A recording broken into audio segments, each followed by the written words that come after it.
But anyway, I'm glad that you guys could be here to hang out with me on a Sunday. Is it Sunday? I don't know. All my days kind of mesh together.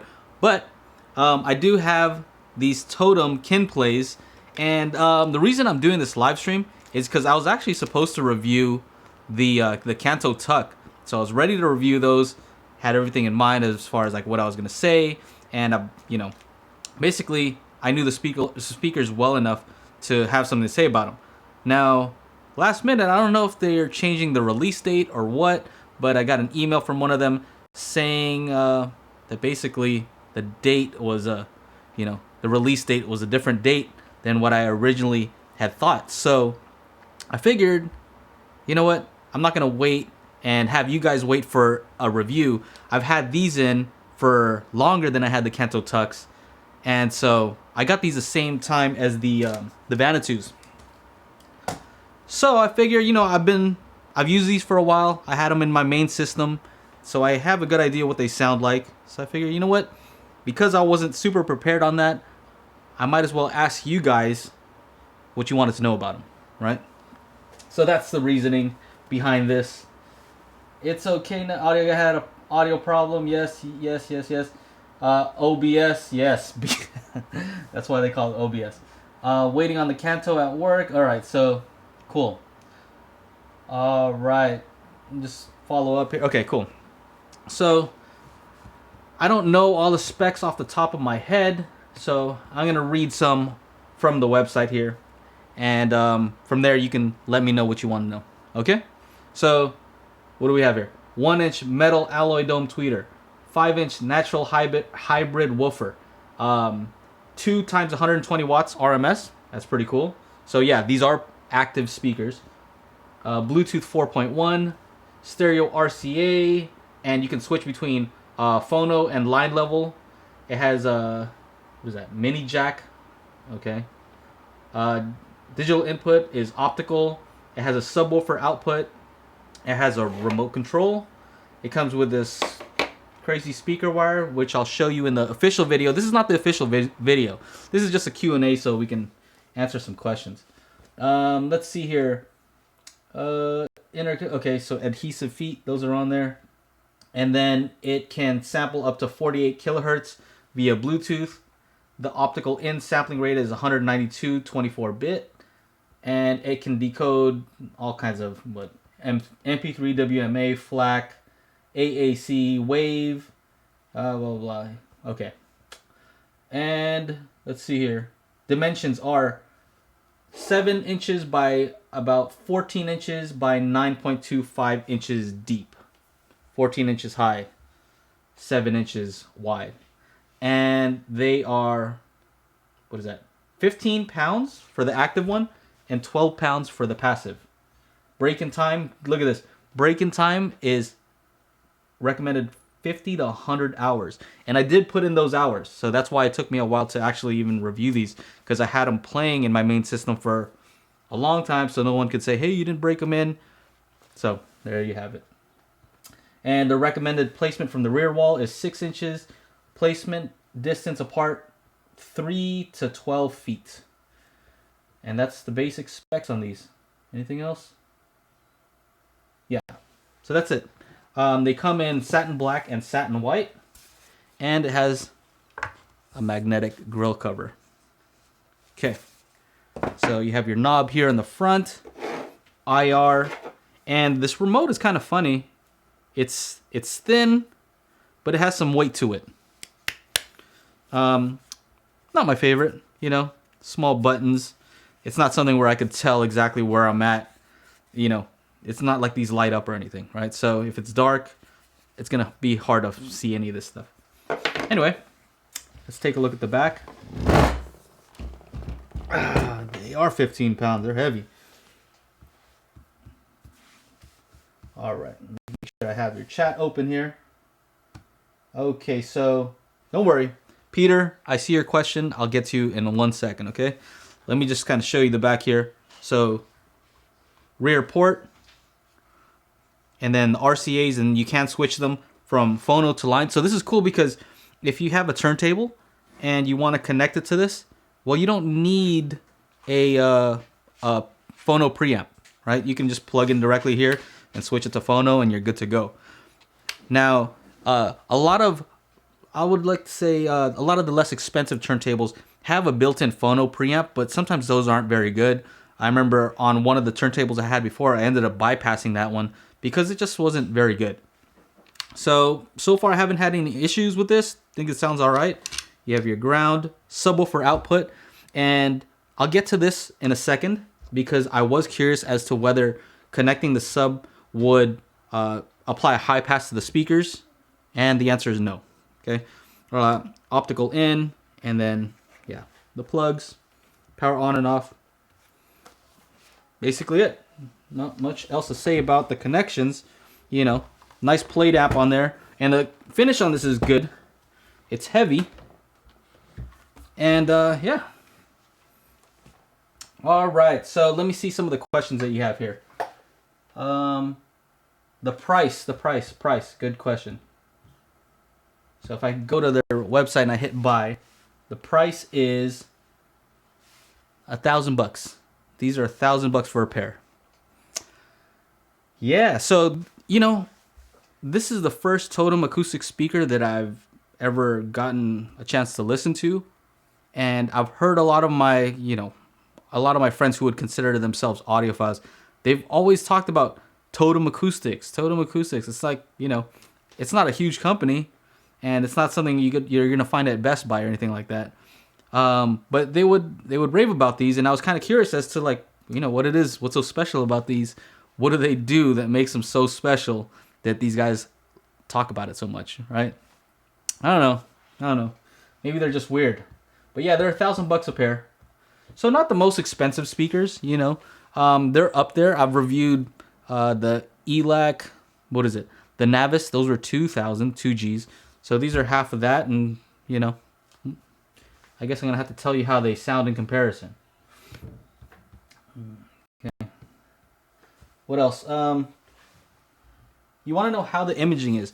Well, the imaging on these I think is very good. So, like I said, I got these around the same time as I got the Vanuatu T Transparent 1 Encores. Right? I got them the same time. I unboxed them at the same time, and I listened to them around the same time. And so, a few things they have in common: they both have 5-inch drivers. They both have 1-inch aluminum dome tweeters. And this one is a larger speaker, right? So I do have some video of them side by side, but yeah, the Vanuatu's go up to like about here, right? So this is a larger speaker, but where on my video on the Vanuatu's I said that the Vanuatu sounded awesome at a desk, but in my living room I felt like I wanted the sweet spot to be wider. And the reason I said that, and I was so sure about it, is because when I played these, the thing I noticed was that it did have a really, really wide sweet spot, right? It didn't have to be in that one spot. I could move around a little bit, and it would sound good in all those spots. So that's one of the things I noticed about this. It did have a wider sweet spot. It had good imaging, and, you know, what can I say? You know, I think the soundstage was wide. I mean, I don't have the perfect living room, so I can't say. I would like a chance to try this in different locations. But like I said, this review on these is kind of unexpected. I had the review of the Kantos coming up next. But what can I say? Let's see. How's the imaging? What size is the tweeter? 1-inch aluminum. Frequency response to tweeter resembles an SVS Prime. It does. You know. Yeah. But you can't really tell. There's a lot of aluminum dome tweeters that look the same with the same outer grill. All right. Are they 10 times better than the Mica RB42? How many pairs you have cataloged in your house? These are the only pair I have here. And how do they compare to the Mica RB42s? That's a good question. I would say that these are in a different category altogether than the RB42s, just simply because these are active. Right? So these have a lot of things going for it when it comes to just plug and play. You know, you can Bluetooth to this. You can plug in as I said, a turntable directly to these. You can plug in your phone directly to these. The way I actually have them hooked up is I have a Chromecast audio going to the back via optical. And so I stream to the Chromecast audio, so I have the high-res file going into these wirelessly. Boom, set. This also does have an auto sleep feature. I wish I had a way to change the setting on that, because I do notice, like, I know I'm supposed to conserve energy, but I wake up in the morning and, you know, I want to play some music to these and I have to always turn it on. One small thing, but what can I say? Compared to RB42, as far as sound though, so the RB42s are what, $129? As far as the sound, those punch above their weight class. So I think it would be a fair comparison if I took off all of the active components, right? So if I said this as a passive speaker versus the Mica RB42, surprisingly, I think they would have very similar bass response. I'd have to hear them side by side, but the Micas could possibly have a little bit more bass even. I don't know, I'd have to hear them side by side. But these can get very loud, right? These can get, like, I would say as loud as the SVS Ultras. SVS Prime, yeah, SVS Prime Bookshelf and the Ultras, they both get pretty loud, and these get really loud too. And I think I know why that is. And that I can show you, if I could show you my screen. I'll show you in the official video, but let me pop out the my frequency response measurement of these, and it'll give you a good idea. Let's see here. Open.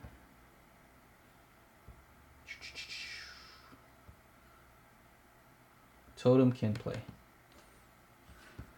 All right, so I did a bunch of measurements. I did on axis, off axis to see how off axis performance was. Excellent. I made sure to test the frequency response of the port, because you're supposed to sum those, right? The port does extend the bass response, so if I only did from the front and I didn't account for the back, then that's not really fair. So I did account for all of those things. Let me see if I have all of them here. Okay.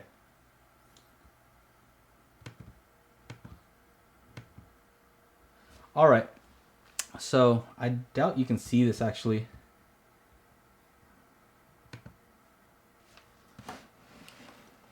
Nope. Let me see if I change this.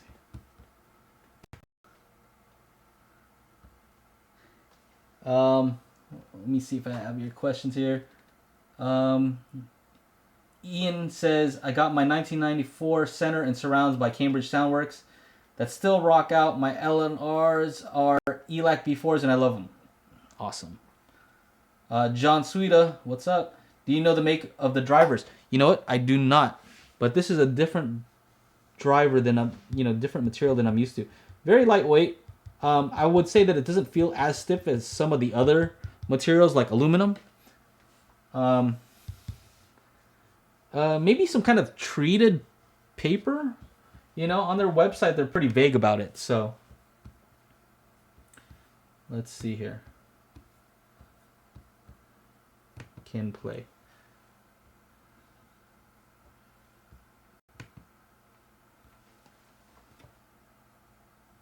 What's the price on the passive set? They don't have a passive set on these, I don't think. I might be wrong, but I think these are specifically designed for the Kinplay, which is their active speaker. And Carl Smith says, I bet they're not as loud as my Klipsch 160Ms. I don't know. I heard the Klipsch have a high sensitivity, but I don't know. I haven't heard them. Are they worth $1,000 in your eyes? I don't know. We're gonna have to see tomorrow when I place these on my speaker leaderboard, because I do have a column there for best under $1,000, and so we'll see if this, how this places. I can't tell you right now. Thompson Stereo says, do you find them too bright? What's up, Thompson Stereo? I know you reviewed these, and you said that at first you found them bright until you broke them in, and then afterwards, I guess you said that you you kind of got used to them, or they broke in, or something, where you could listen to them with the grill off, right? And that's one thing I remember hearing you say. So Thomas and Stereo, if you guys haven't followed him, check him out. He does reviews on YouTube about speakers as well. So expensive speakers though, most of the time, Thomas. What I would say is, Thomas, you don't do a ton of measurements, and you know I'm that guy. I like to do measurements. But what I would say is what you're describing shows up perfectly in the measurements. I mean, that's why I like to do them, because I can either describe them to you, or I can just show you, and maybe what I'm hoping to do is eventually teach people how to read these graphs so they can see for themselves, like, all right, I see what that looks like. Now I have a general idea how those might sound, right? Because I'm not the best with words when it comes to describing stuff. I don't have any flowery words to say. I'm just a straight up guy. You know, if somebody asks me about these, I'm like, yeah, they're cool. Yeah, they're cool. This is what they do, and that's it. Do they sound good? Yeah, I mean, they sound cool. You know, I'm not great at describing stuff, but I can show you a graph. All right. All right. So let me see if I can get you guys to be able to see this graph here. Port. Okay. So you can't really see my screen, so I'm gonna, let me move this for a second. All right. Do this. My screen is actually on, but I have to adjust this. There, now you can see me and the screen. All right.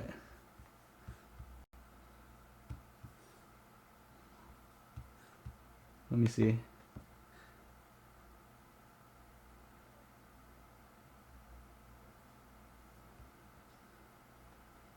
All right, cool. All right, let me know if you guys can see that. No? It might be hard for you guys to see. Oh no!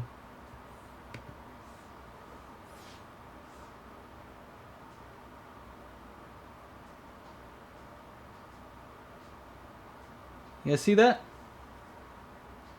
Real Mariana says Dynas. Yes. Ian Kidd says been an audiophile since birth with my dad's Vandersteens. Dang.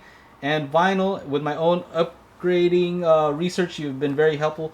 Big fan of your stuff. Thank you very much, Ian. And I think Vandersteen wants us to take a look at their room at the upcoming show. So I was invited to go to Rocky Mountain, RMAF, Rocky Mountain Audio Fest. And so they want me to go over there and do some talks and do some video. And Vandersteen actually reached out to me. So that'll be interesting. Are they completely quiet or are they noisy? They are very quiet.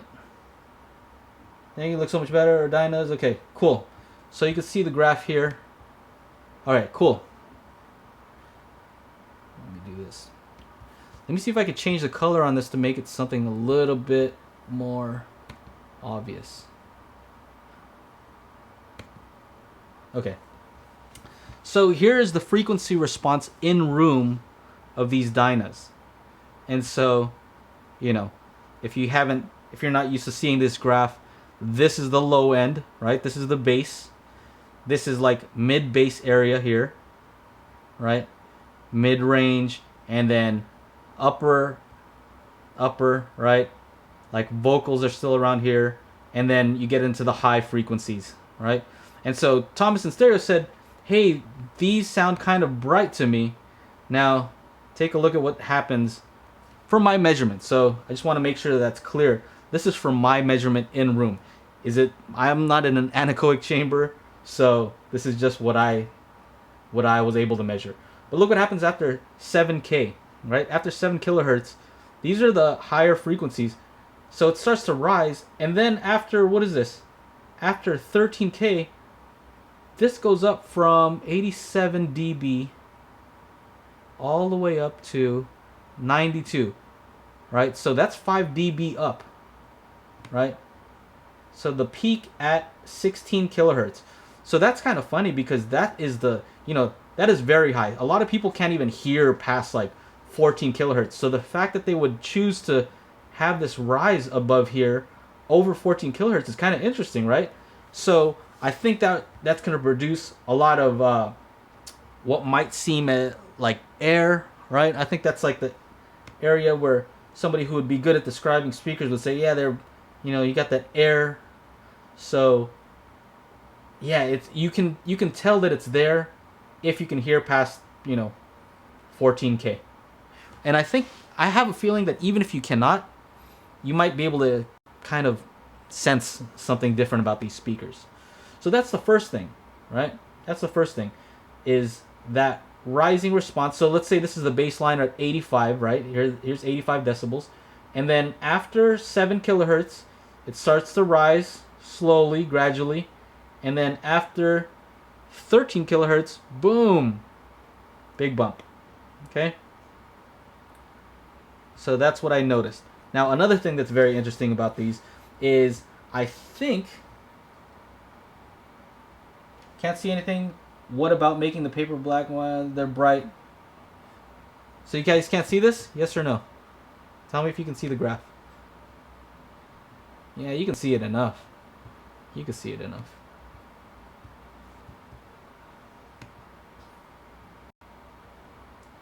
Okay. So another thing that's interesting about these. Let me bring up the port here. There's the port. And I'm going to have a better video of this. I'm going to have actually show the screen capture when I do the final video.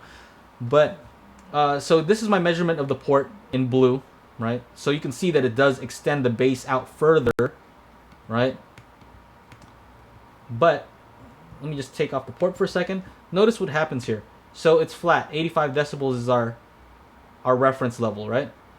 Now at 200 hertz, right? That's pretty high up. That's like, that's not low bass, right? Let's see here. What ends up happening is it starts to decrease, right? It starts to fall off slowly. Not a sharp decrease. It's not like boom, it doesn't fall off, but it gradually decreases slowly, right? Which is really weird, right? If you look at that, you're going to say like that doesn't have bass, right? If that's happening, you have no bass. And keep in mind that these are with the settings flat, right? They do have tone controls, but this is with everything flat.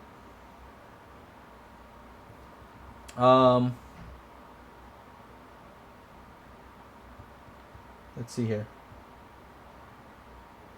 Fresh urinal cakes, what's up? And then here's what happens with the port, right? So the port kicks in around 80 hertz, right? It bumps up, and then that gradually falls off. So the F3 with the port is still pretty, well, it's right here at 56.3 hertz. Not super low bass, but let's say F10, right? Which is like you could barely hear the bass, but F10 at about 40 hertz, which is what they claim on their website. But that's, I don't like an F10 being the number that they quote, but that's what they quote in room. Anyway, very weird response, right? So very weird. I haven't seen anything like that before, but maybe that's why people like these totems. Let me get this back over here. All right.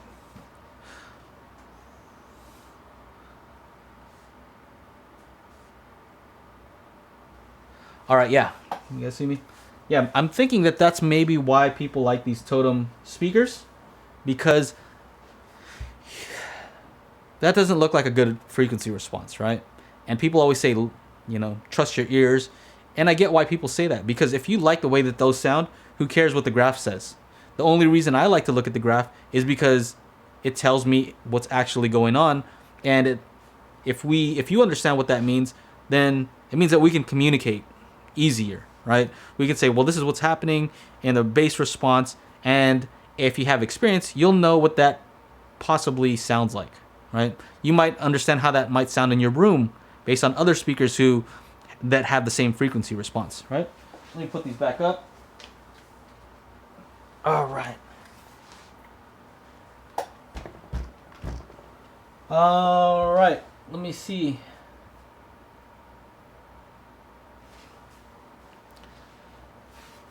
Let's see what else.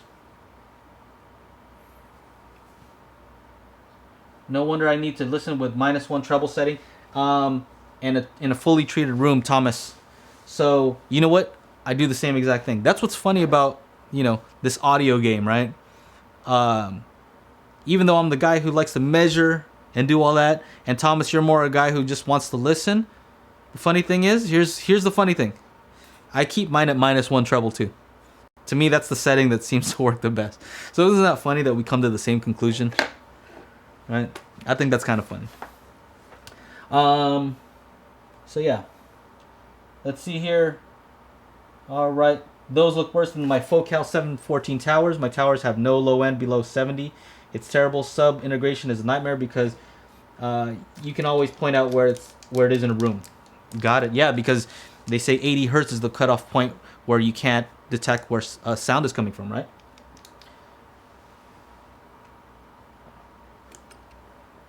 All right. All right. So questions to Thomas. Graphs don't lie. I've been getting notifications. Just check your channel, Thomas. You've done some IOTA. Yeah. Those look like some cool amps, by the way. I like the way that those look. What else do I want to say about these? So even though these don't look great on the graph, the funny thing is Totem has been around for a while, and I think that they know what they're doing. I don't think that frequency response is an accident, and I don't think it's because they don't want it like that. I think that they chose that response on purpose. And if I were to guess, other Totem acoustic speakers would have similar characteristics. Second. So for example, that bass response, right? Why does it taper off like that? And what I think is happening is they understand that most people are not going to put these in the best place.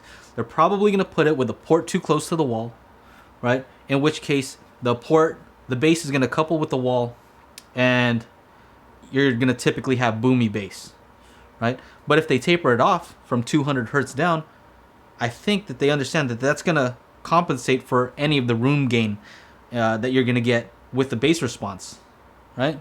And what about that tilted up treble? What is that all about? Honestly, that's the opposite of the type of sound that I typically go for, right? I like a more laid back sound. ELAC makes speakers that are more laid back, but when you hear these, they sound, I want to say they give you a hi-fi sound, right? It's like a lot of times you'll go into the hi-fi shows and you'll check out some of the rooms, and they just sound like so like crisp, like, ooh, I hear stuff I didn't hear in my other recordings.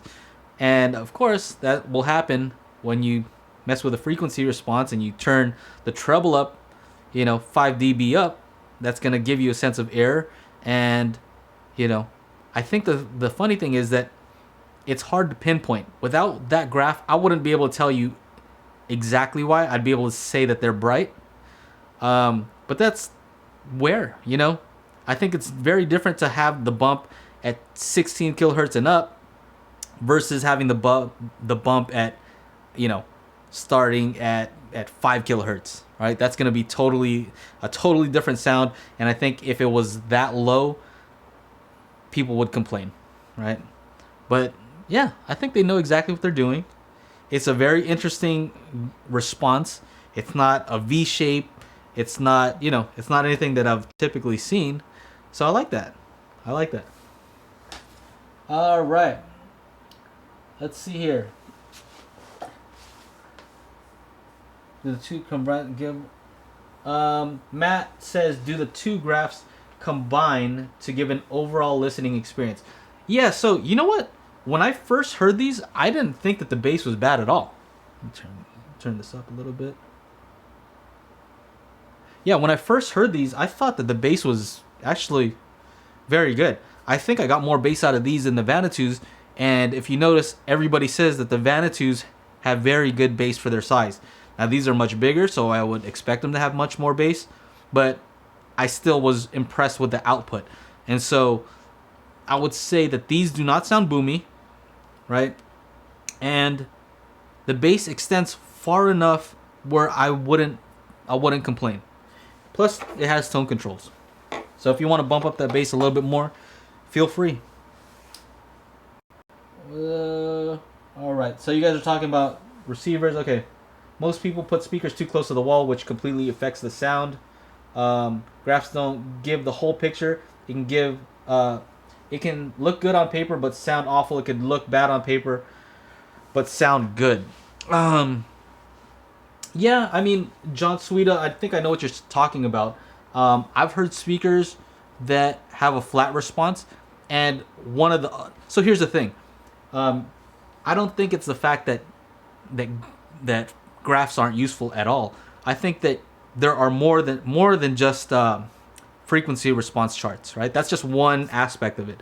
You want to probably take a look at the off-axis response, right? So maybe the polar response. How does this respond if you stand up or sit down? And is it only like good right here, or is it good off-axis too? Right? That's gonna make a difference because that's the power response of the speaker. So that's another thing. But again, you can look at a graph and it'll tell you those things. I don't know how many people will understand that, or something like a waterfall chart to let you know how it's interacting with the room. But there are a lot of tools that you can use to let you know, to give you a visual as far as how a speaker's performing. But yeah, I would say the graphs are very useful, right? I think, in my opinion, almost anything, and I keep that little almost in there, but I would say pretty much everything that you can hear, we can plot out, we can make a graph of, right? I'm pretty sure. All right. What do you think of Sonus Faber? I don't have any, so I can't tell you about those. Thomas Sincero says, "You're so right, Joe. They do tune their gear with their ear. The Kinplay actually is one of the best speakers compared to other speakers. The other totems are way better." All right. I don't doubt you. John can't say my measurement have proven that. Graphs can tell you why you're hearing what you're hearing. Anyone ever mess with Gallo acoustics looking to hopefully snag up? Gallo. I think Ron from New Record Day has some Gallos, right? Feel It Hurts. What's up? What's up? What's up?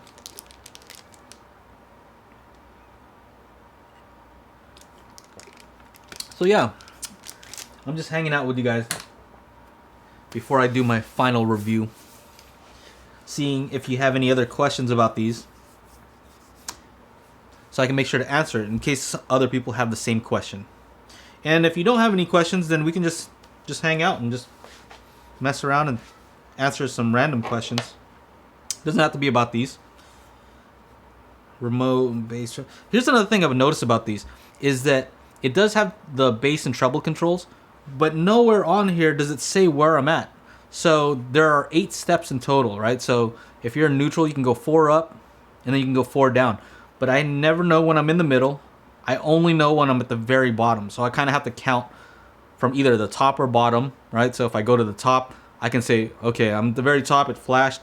I can say 1, 2, 3, 4, 5. Okay, so I'm at -1. Yeah, just nitpicking, but things that you'll notice on day-to-day use. And for $1,000 pair of speakers, I kind of want those little details. And that's the thing I notice about the Vanitus. They've thought of all those little tiny details. So anyway, I was just given a blown Community MX8W monitor and took about 10 minutes to get it up and running again. Loose wire, free stuff for the win. Good stuff, Josh. Get my electrolytes in.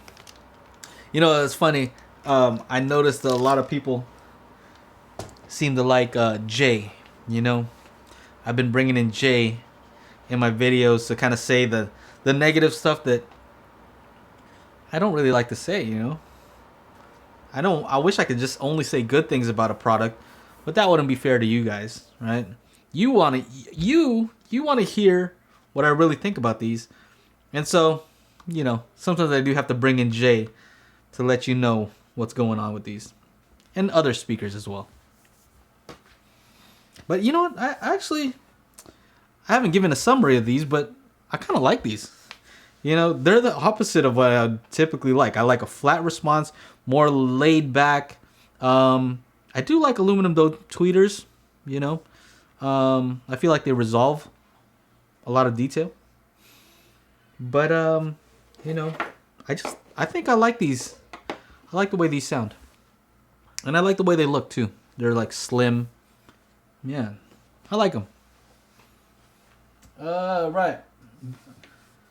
Why are you drinking Gatorade? I hear snake oil is super refreshing.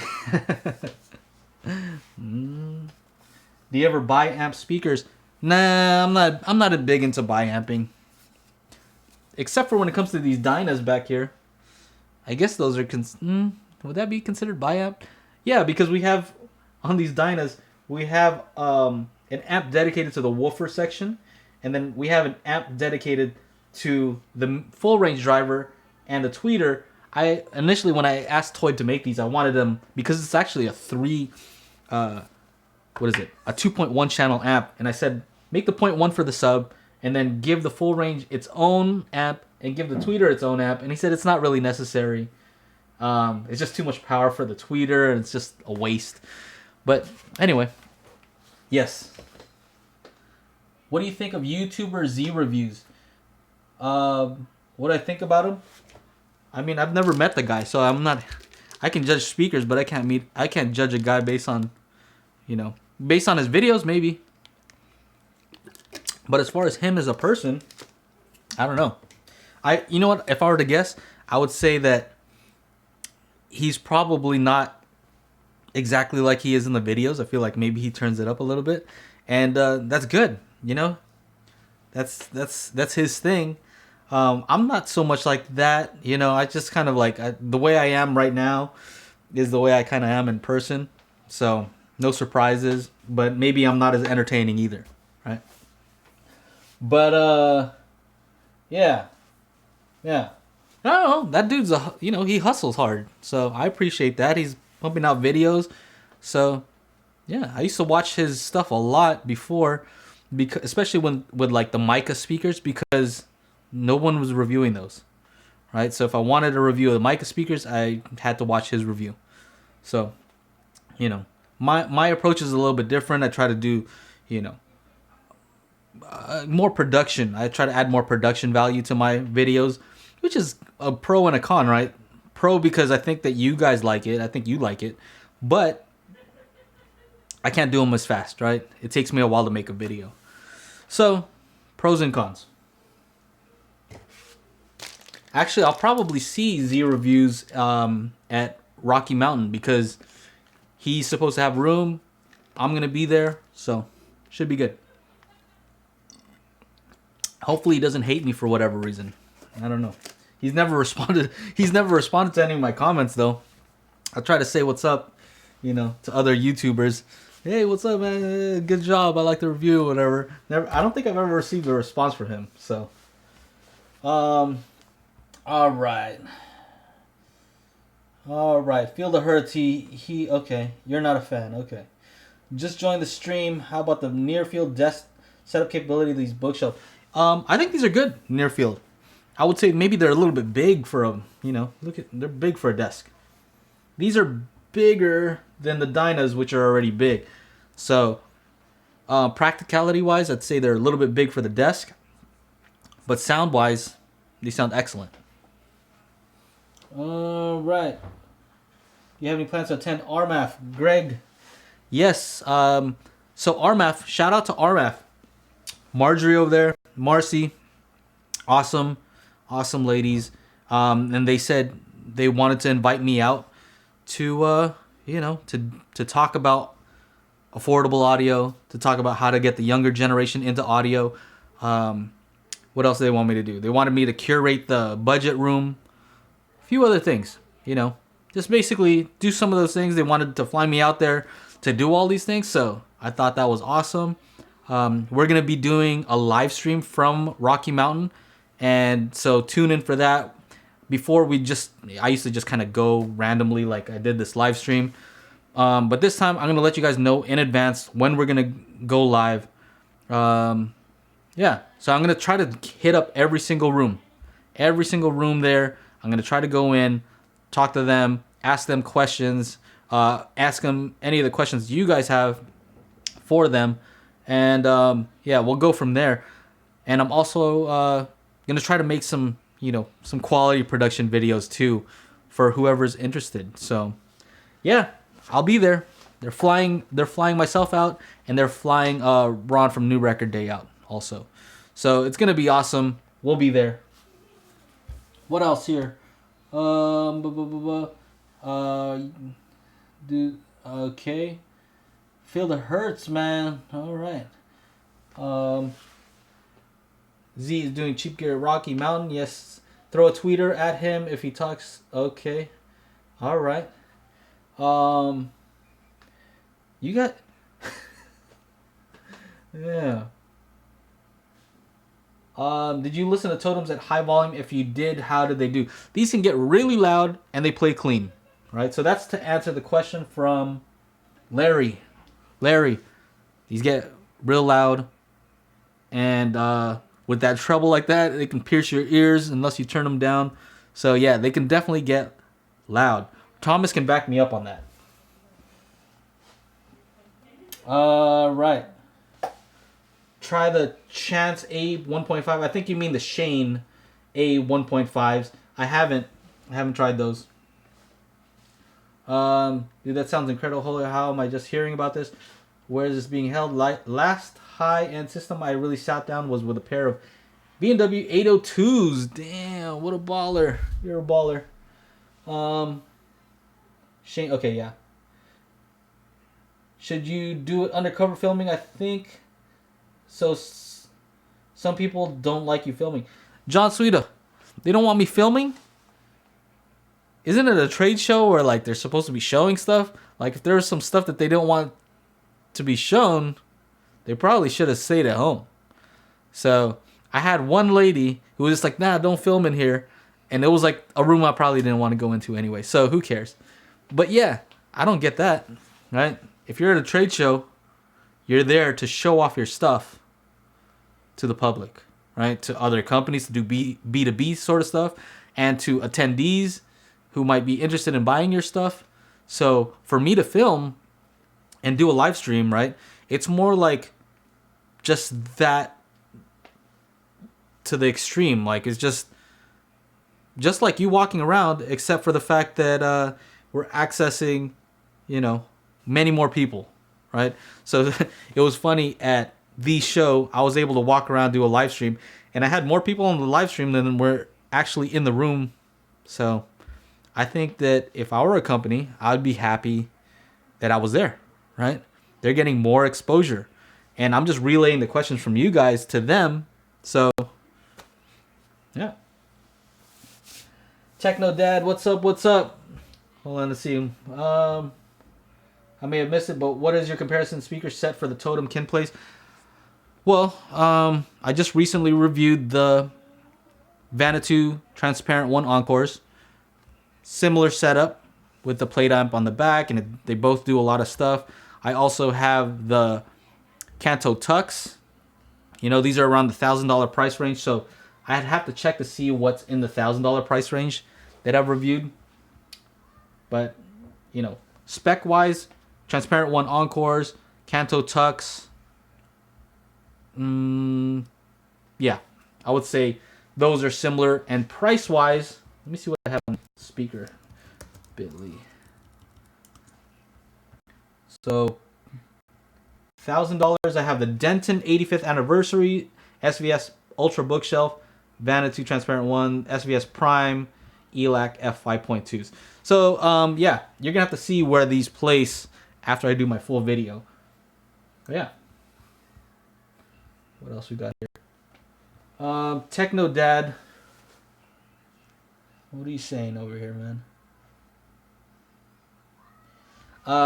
Josh, he said Shane's would be amazing if they were to send you a pair of their stuff. From my understanding, they don't really like to send stuff out to reviewers for some reason. From what I've heard from other people, I haven't contacted them directly myself. Other than Instagram, I just say, hey, nice speakers or whatever. But they haven't reached out to me. So, yeah. I have so many companies sending me speakers to review or products to review that if a company's not interested in doing that, then I don't really have time to like try to convince them. You know, from my understanding, a lot of people on my channel have reached out to Shane, to the company Shane, to get them to send me products to review, but I don't think they're interested. So that's fine. They have, everybody has a different business model.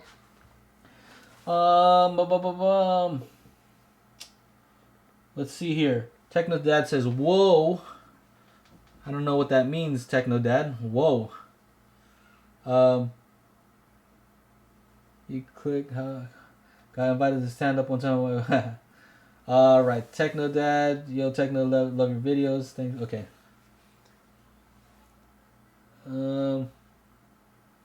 Just catching up here.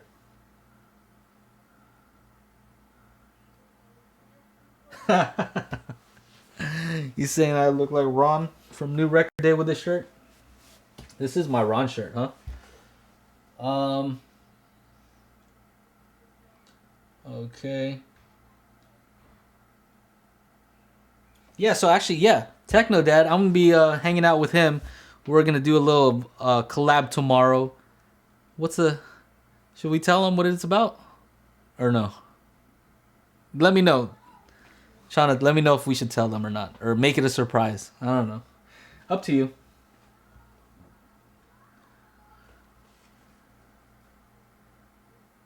Okay.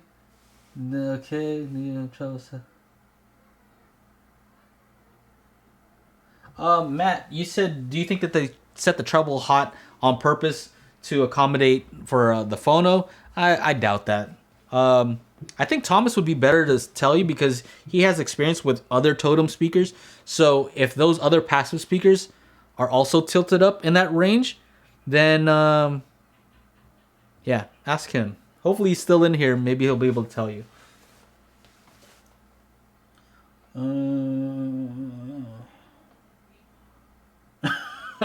Matt, hopefully Jay can do a review at Rocky Mountain. Yeah, in person, the truth is really, in person, I'm more of a combination of Jay and the guy that you see on my videos. I'm more like just an in-between, Yeah.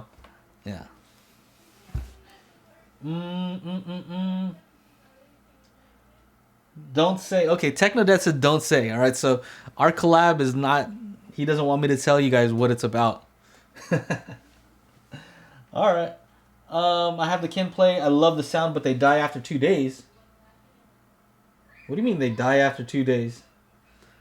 What do you mean they die after 2 days? Yeah. What's your opinion of a speaker that's accurate but not too tone, definitely flat but somewhat sparkly yet subdued, as to not be too harsh but has engaging sound? Whoa. Oh, thanks, Rob. Rob, thank you for the love. He sent a $5 super chat. So he says here, love Techno Dad, Joe and Tell, and Youth Man. John Lane, owner of Shane, is an awesome dude. You should also reach out to Power Sound Audio. Tom is a mad scientist. Yeah, Youth Man is actually reviewing something from... Well, I don't know if he already did his review. But I know that he is in contact with them at Power Sound Audio.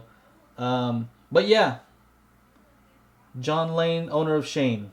You rhymed right there. Okay, see you later, Techno Dad. See you tomorrow, 10 a.m.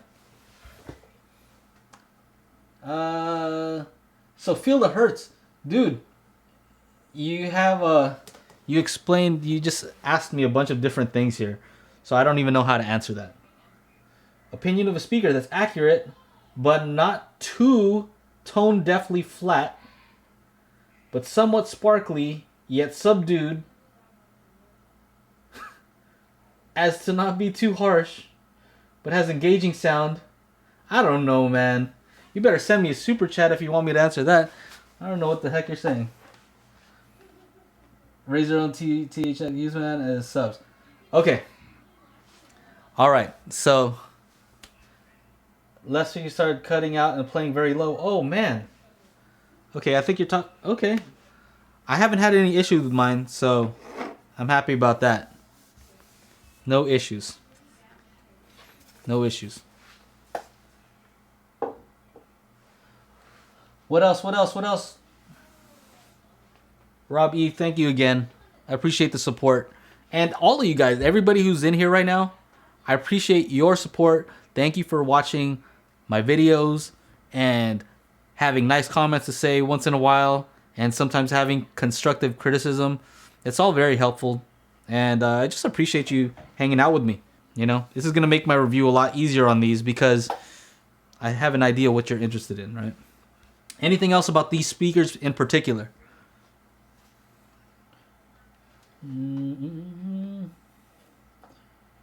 How you need to use your ears and people feel the hurts. Oh, I see. I see what you're trying to do there. I see what you're trying to do. I used to be hardcore artist, but you just find a good speaker that you know sounds good, rock with it. Yeah, man. You know, I agree. I agree. I think we get into a lot of the details too much, and Techno Dad, he actually made a good video about his experience at the show and how people are more into the gear than they were, you know, into music, right? And you know, this is the hobby though, right? That's like saying car guys who are more into, you know, the details of the cars and like, you know, different aspects, and that doesn't really matter. You know, that's fine. There's a lot of different things that you could be interested in, and sometimes people are just interested in the most accurate sound. Maybe that's their thing. You know, maybe some people are into expensive speakers, expensive gear, exclusivity. You know, Thomas and Stereo. I can only say that because I'm cool with Thomas. Did you try the passive version? Larry Scott, is there really a passive version? You're gonna make me check on the website. Is it the same price as that? Kef LSX. All right, so again, I don't have the LSX, but I think Thomas and Stereo, he has them. He can tell you. If he's still in here, then hopefully he chimes in. I think he might have mentioned that in his review of these, how these compared to the LSX. The LSX are tiny though. If you ever seen them in person, they're like this tall, right? They're like more the size of the Vanitus. So I would expect this to have more output as far as bass response and volume. But, you know, I haven't heard them, so I can't tell you. All right. And you read some of the reviews, some of these recent Audio Snob reviews. Dude, it's like reading an erotic novel. It's downright disturbing and creepy, like romantic partners exist.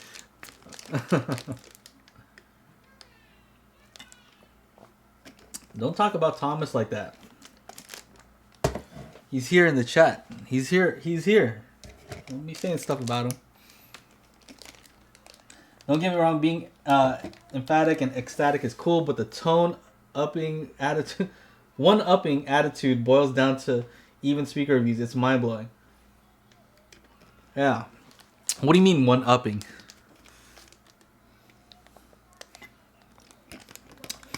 Like trying to make better videos or something? Better being a better reviewer? I mean, I don't think there's anything wrong with that. Trying to more accurately describe a speaker? I don't think there's anything wrong with that. I see Thomas though. I see you over there. Since you're in here, I see you upping your game, man. I see you upping your video game, having some B-roll and stuff like that. You know, I told you last time, like, hey, why don't you do more of that? And I don't know. I saw in your last video you're putting in a little bit more production value into your videos. You know, trying to creep up on me. I see you. You know what I'm gonna try to do, Thomas? I'll tell you right now. You're trying to increase your production value. I think my goal right now is I'm gonna try to decrease. You know, I want to see how low I could go. I want to see how low I could go with the production value.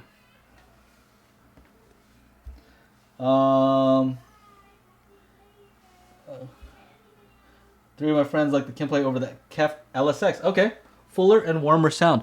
Thank you, Thomas. One upping. Come on, dude. My sound system costs more than yours. Nah, not YouTube. You're the man. I say Audiophile's thinking they're better because of their gear. Elitist crap. You ever gonna review turntables? I want to get back into vinyl. So Rob, I'm not a turntable guy. You know, like I have this Fluence turntable that they sent me, and I did the unboxing, and you know I've included it in a few videos, and I'm mentioning it here now, but I just don't have a large enough collection, and I don't mind streaming. I like, you know, I'm using Qobuz right now, so I have Tidal.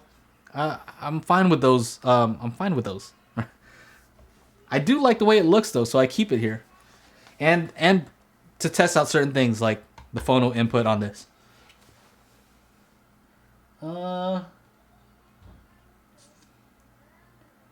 Thomas loves his 1,000 plus speakers. I like B&W. Okay. You ever gonna? Okay. Thomas also likes Bose. He also got balls to say so on YouTube. Forever respected, and he's Asian, so that helps too, because Asian people are cool.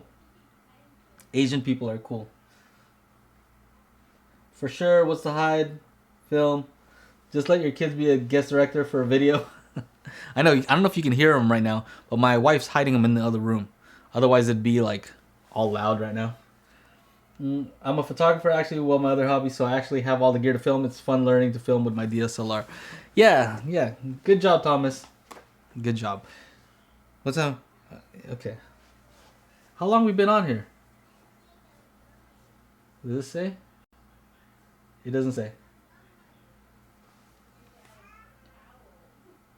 Okay, so Feel the Hurts. You have a honest question, and Greg, I see your question too. Do you notice a difference between Tidal and something like high quality playback on Spotify?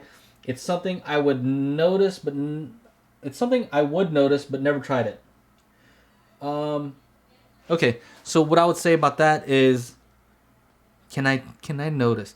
I've done tests before where I compared the difference between a lossless file and something that was 320 kilobits, another one that was like, you know, whatever the MP3s are. And I could hear the difference on certain songs, enough so that it was significant, enough so that it wasn't just like an accident, right? It wasn't like 50-50. So, but it's not something that I would hear all the time. So, because I'm reviewing speakers though, I want to have a good source, right? I don't want it to sound bad because of the recording, so I try to eliminate that from the equation. So, that's the main reason why I prefer to use something like Qobuz if they have the track. Hopefully they're going to increase their library size. But that's why I have Tidal, that's why I have Qobuz. I can kind of tell a small difference when it comes to I don't know, it just sounds less, how do I say it? I don't know. I can tell a difference. It's hard to explain what the sound difference is.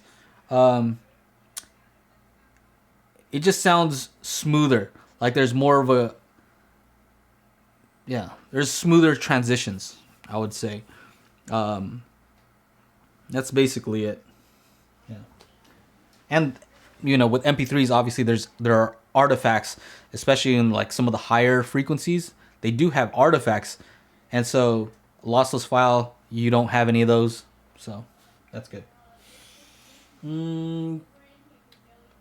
Let's see, digital. Okay. Streaming is on, but I have a whole. Okay. There's digital reconstruction algorithms. I'm sure they're implementing spot. I don't believe in that. You can't reconstruct what's not there, right? So I do video stuff. I do photography also. If I give you a crappy low resolution file, there's no way that you can upsample that. You can do that all you want, but it's not going to recreate a high resolution file. You know, if it was taken at high resolution, then you can't recreate that from a bad resolution, right? All you can do is kind of smooth things out so it's not obvious and all jaggedy.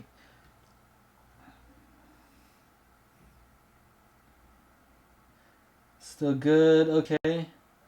Qobuz, yeah. Qobuz is good. Digital compression sucks. Feel it hurts. I agree, and they're very proud. Okay. You pay the 20 for Tidal? Yes. Actually, I'll tell you what. I was paying before. I was paying for Tidal, the $20, whatever the premium one was. I think it's $20. And then one of my Patreon supporters, he said, "Hey, I have a family plan.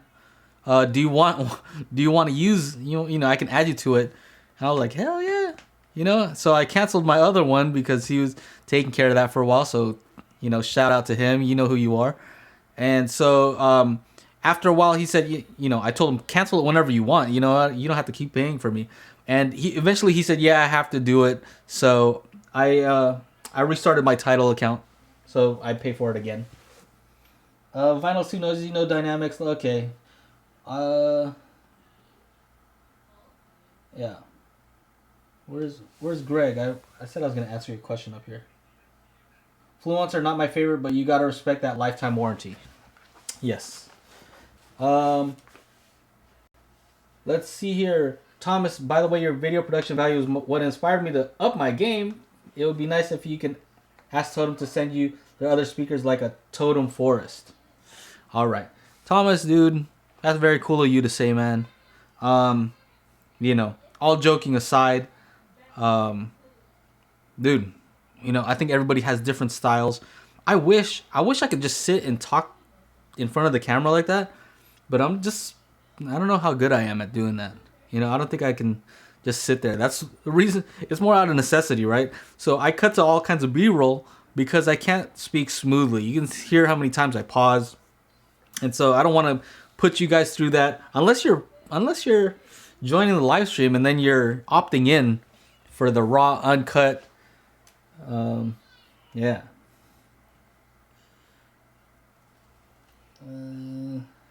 I try around. Okay. Cool. Yeah, guys. All right. Boom. I think you guys don't have any more questions about this, so that's good. I feel like I know what you're interested in knowing. You want to know how it compares. Is it worth it? What's the frequency response like? How does it? Yeah. I get it. I'll make sure to answer all those questions in my official video.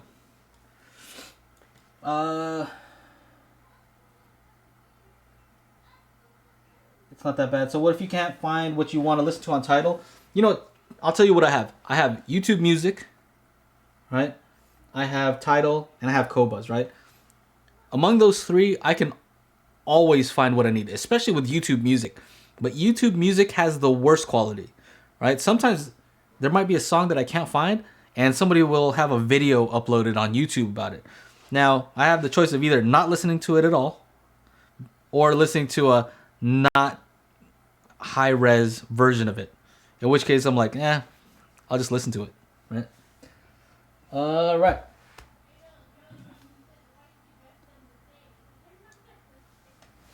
All right.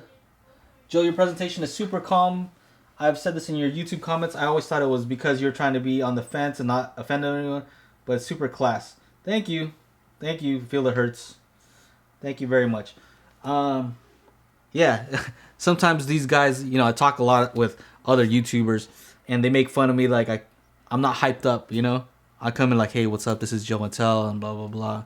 I'm gonna talk about these. I'm not like super hyped up, and it's because the reason I do that is on purpose.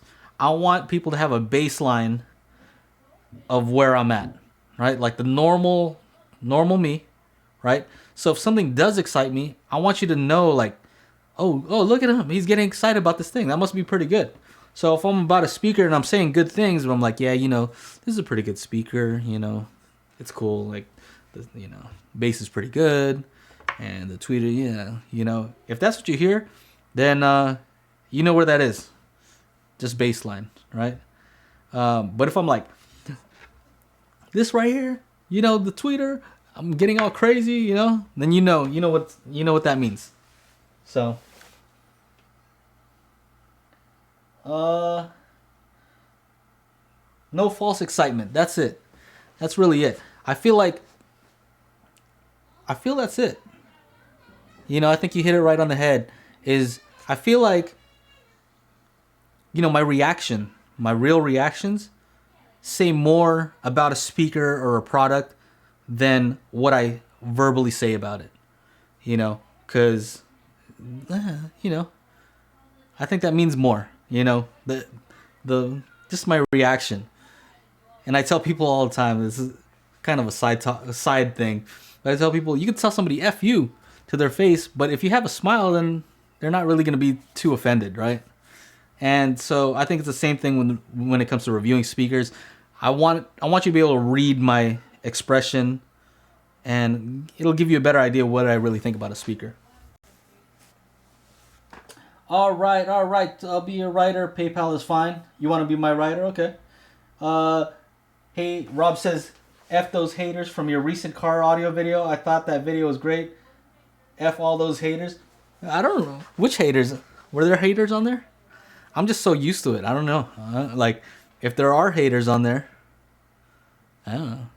It doesn't. Honestly, like, haters don't really bug me. Yeah, they don't. Hyperbole. It's so good.